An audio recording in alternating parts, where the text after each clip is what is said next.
Hey y'all, welcome back to Rob Squad and the Creators. Thanks for tuning in. And as always, you are here with your girl Amber. And your boy Jay. And Mr. Howard Jones is our guest this week on Rob Squad and the Creators. And we were treated to an outstanding live performance of What Is Love that I promise you we will never forget. Lucky for us, he's back with some more music and just to have some good old talks. We are happy to welcome back again Mr. Howard Jones. Welcome to the channel.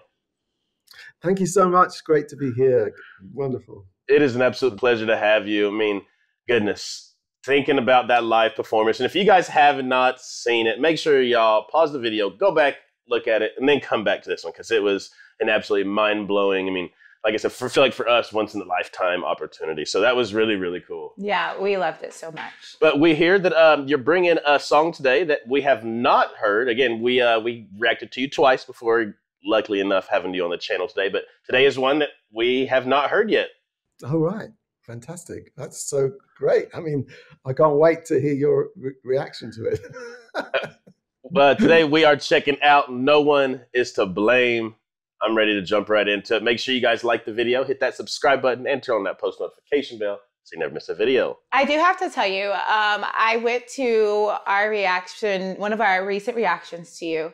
And in the comments, I saw so many requests for us to react to No One Is to Blame. So many different comments said things like, this No One Is to Blame is a lyrical masterpiece. So reading your fans telling us how amazing the song is and how much they want us to check it out, I'm so excited leading into it because they have built it up so incredibly well. Your music, hey, has done so much. It's brought us together with some people from England that never in our lives we would have thought we'd be talking to. So it's had an awesome impact. But we're ready to check out No One Is to Blame. Make sure y'all like the video. Let's check it out.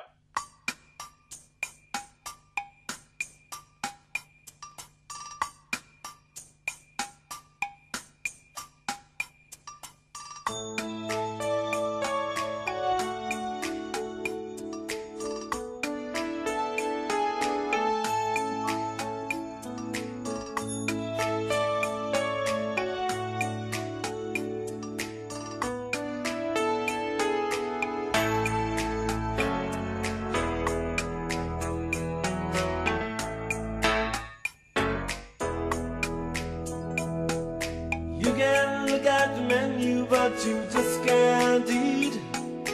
You can feel the cushions, but you can't have a seat. You can dip your foot in the pool, but you can't have a swim. You can feel the punishment, but you can't commit the sin. And you want her, and she wants you. We want everyone.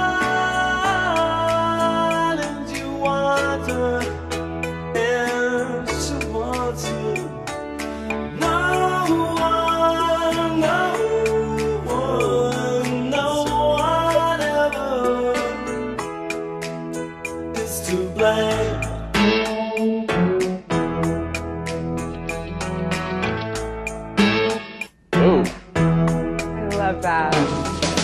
You can build a mansion, but you just can't live in. You're the fastest runner, but you're not allowed to win. Some break the rules, and let's account for cost.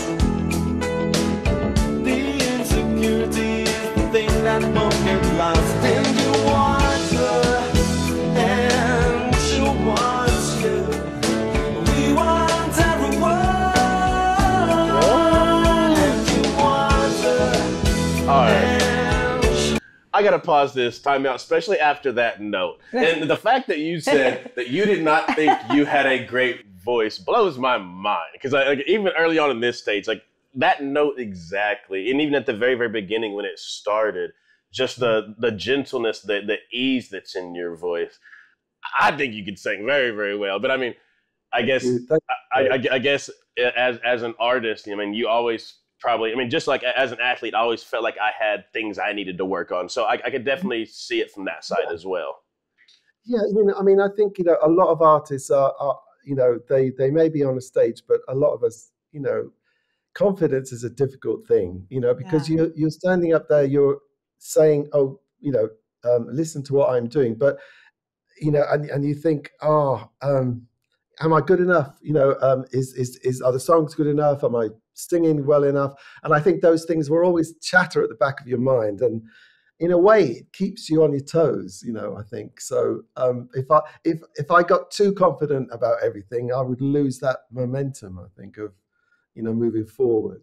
For an artist, I'm sure, because it's like, here's a piece of my heart. Here's a tool I've been sharpening as far as vocally. And you kind of are counting on people finding something to relate with it, or liking it, or finding it catchy. But I think that the music is so incredibly beautiful. But since I did read that they said that lyrically they thought that the song was a masterpiece, I'm listening to the words. And I kind of love how the music and how your emotion and the lyrics go so well together, because you're saying things like, you can have a cushion, you can fill the seat, but you can't sit on it. You can build a mansion, but you can't live in it, right? Yeah. You can have, there's something that you want. It's something that you crave, right? But it's something that you cannot have. And then you relate it to the relationship. So instead of like a lust, which you get so much music about lust, it's more of a song about a craving to have something that it's just so out of reach.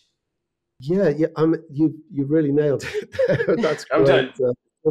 You kill it when it comes to lyrics. I've always struggled to really convey what it actually means, because I've found that it means a lot of different things to a lot of different people, and that's unlike a lot of my songs, I think, you know, where it's a bit more straightforward and it's like, you know, there's no ambiguity really going on. But in this song, but what I've ended up thinking is it's about, you know, it's difficult to be a human, but it's difficult to be a human being on this planet at this time, and we all have these, you know, frustrations, or the things we really like to happen, but we can't just. It just can't grasp it. But it's not, you know, no one is to blame for this. It's just the way things are. So we just have to find a way to navigate it, and not be blaming ourselves all the time for stuff, because, you know, this is who we are, and we have to come to terms with that. I don't know what you think. Do you think that's absolutely? Yeah. Absolutely. I feel like the feeling is conveyed very well, especially just with the very different examples you were giving. Like we said, the cushions, or the being one of the fastest people and not being able to be in the race. You know, that there's just so many different things that I could see how it can mean different to so many people, but still get the same type of message, that it's just something that you want that necessarily you can't have. And it's unfortunately part of the human experience. Yes, that's right. And that's always been my biggest interest, you know, is like, how do we live successfully? How do we live in a way that you know, helps other people and helps ourselves to flourish, and helps the people around us to flourish? You know, I'm always trying to grapple with those questions in the songs. This is definitely one of those. Yeah. Let's just get right back to it.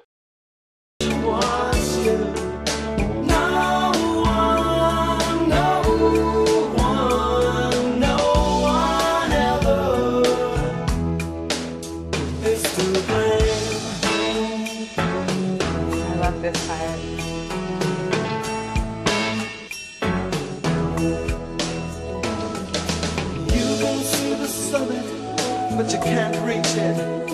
It's the last piece of the puzzle, but you just can't make it fit. Doctor says you're cured, but you still feel the pain. Aspirations in the clouds, but your hopes go down the drain, and you want her, and you want you. You want everyone, and you want her.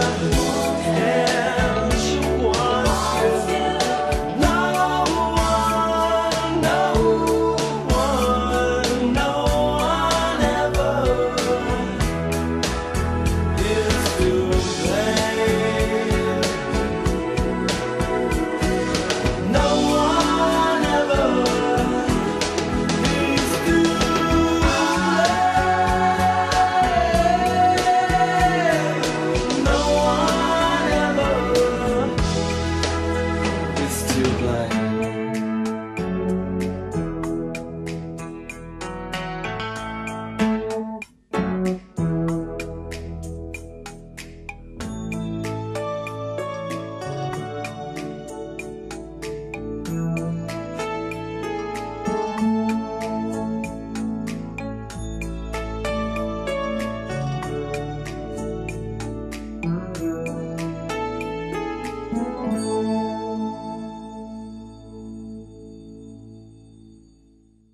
loved the ending. I love the melody right there at the end. At what age did you start playing the piano? Yeah, well, you know, I started playing when I was 7 years old. My parents were really keen on me learning the piano, and because they came from a Welsh musical family, they weren't professionals, but they sang at home, and music was a big part of their upbringing. And you know, I had piano teachers, and I really used to hate it at the beginning, you know, because I had to sit there. I couldn't be out playing football or cricket, and I had to practice, you know. And the first teacher I had was really not very inspiring, let's say, and a bit strict. And then suddenly, you know, when I was 9, I learned to play something that I'd heard on the radio, and I was able to play it, you know, like a tune. Not this tune.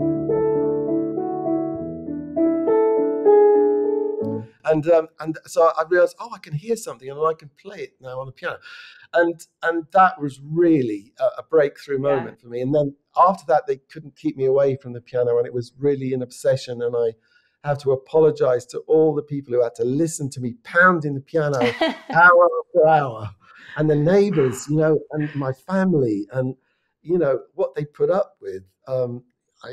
They put up with. Thank them so much for that. But it was just, I had to do it. You know, it was in me. I had to do it. Learn to play something you heard, and you were like, oh, I kind of cool. Like this. This is cool. Yeah. Cool, neat skill. I thought that this was a really unique way to come in and hear the song No One Is to Blame, because like I said, reading how much this song meant to everyone and seeing how many great things were said about it, and then listening to it and it clicking and kind of understanding, it was another one of those universal, like, human moments that it's this feeling that we can all relate to, like the craving or the sometimes things being out of reach. And so I see why there were so many people who wanted us to listen to it, and then hearing your side of it as well and putting it all together, it's just been a very unique and special experience. And I'm glad, you know, we got your side, because, you know, like you said, it is hard to be a human in this world. You know, there's so much, like you said, you so much you tell yourself, you know, so much going around. So I think this song was absolutely fitting and perfect and still relevant. And I suppose the, you know, what No One Is to Blame means to me now is that, like, okay, the past is the past, and we may have done things we're not proud of, or we got wrong, or we didn't present our best selves, but we can move forward from now and change all that. We can create, you know, a future now by what we do now. And I think that's where the No One Is to Blame thing, what that means to me, and not being like, you know, feeling guilty about everything all the time and stopping you moving forward. You know what I mean? So it's got so many different meanings, and I'm discovering meanings in it myself. And I feel like it's one of those songs, you know, it could probably mean something different to you at a different stage in your life. Yeah, because like when I was listening to it as well, it's kind of like there's going to be these circumstances in life that might not feel fair, or you might not accomplish those goals, but it's not anyone else's fault, and maybe you shouldn't beat yourself up about it either. No one's to blame. You're just a human. Yeah, that's absolutely so great. That's such a great interpretation of it. Yeah, I like that very much. Thank you. Thank you for the song. Yeah, thank you. No doubt. Before we let you go today, is there anything that you'd like to let the viewers know? Well, I was going to say about the video, because it brings back a lot of memories. I don't often watch my video, and I got to smash up a piano. I don't know if you noticed that. Yeah. A sledgehammer, and it's like the ultimate, like, crime, isn't it? But it was an old, completely wrecked piano, so it wasn't like a nice Steinway or anything. Yeah. You know, so, but it actually felt very satisfying. I don't know. I don't know felt good. Well, thank you so much, guys. Make sure to go check out everything that Howard's got going on tour. We'll make sure to put the link down in the description as well, and your new live CD you just put out. So we'll have all that down in the description. Everybody, make sure to go check it out. We're going to check it out, and we're going to check out the Howard Jones show when he comes near us. He's going to be right in our backyard. So if you are here in the OKC area, hey, come out, come see Howard, come hang out with us. Let's listen to some awesome music. But As we always send everybody out of here, we love you, we thank you, we appreciate you. And remember, every day that you guys wake up, it is a blessing and that you are blessed. And for your new family members to hit that subscribe button down below, we welcome y'all, but we all have the same goal. Let them know. All right, y'all. As a collective, we can spread so much light and love if we just go out in this world and put our best foot forward today. Let's show some grace. Let's spread some love and maybe just try to make somebody smile. Love you guys, Howard. Thank you again for coming on. Until next time, we'll see you guys later. No.